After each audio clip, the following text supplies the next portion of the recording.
এখন আসলাম আমরা আকট কালীখোলা বাজারের দিকে রওনা হয়েছি। এটা আকট কালীখোলা বাজারের ঘাট, নানান পদের নৌকা এখানে আইসা ভিড়ে পদ্মা থেকে মাছ তুলে এই বাজারে বিক্রি করা হয়। দেখেন এই কত সুন্দর সুন্দর নৌকা। ওই যে খালটা দেখা যাবে লাগছে, এটা পদ্মা নদীর সাথে একবার মিলে গেছে। এই নদীটাই আমার বাড়ির সাথে আমাদের গেছে। তা এই আমরা আসলাম বাজারে সকালবেলায়, ভোর থেকে বাজার হইলে ওই যে মানুষ আসতেছে, জোয়ারে আবার পানি বলছে, বাড়াচ্ছিল, এখন জোয়ারে পানি বলছে, ওই পানির ভিতর দিয়ে আসতেছে অল্প পানি। দেখেন দুই সাইড দিয়ে কত সুন্দর দেখা যায়।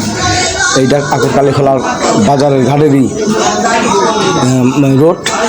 এখানে আসে, এই রোডে আসে মানুষের অনেক গোসল করে, এই ঘাটে অনেকজন গোসল করে, অনেকজন আসে অনেক অনেক অনেক দৃশ্য দেখে। ওই যে দেখতেছেন ওই যে বাজার দেখা দেওয়া লাগছে, ওই যে টেম্পু, অনেক অনেক টেম্পু গাড়ি এখানে ভিড়া থাকে, কিন্তু এখন সকালবেলা আসে সাজায়, একটু পরে কিছুক্ষণের মধ্যে আসবে আর পুরো মাঠটা ঘুরে যায়। আর বাজারটা দেখেন, নানান পদের মাছ বিক্রি হয়, পদ্মার তাজা মাছ এবং বিভিন্ন ধরনের মাছের লোকজন যাইতেছে বাজারে, আমিও যাইতেছি। খুদা হাফেজ, ভালো থাকবেন।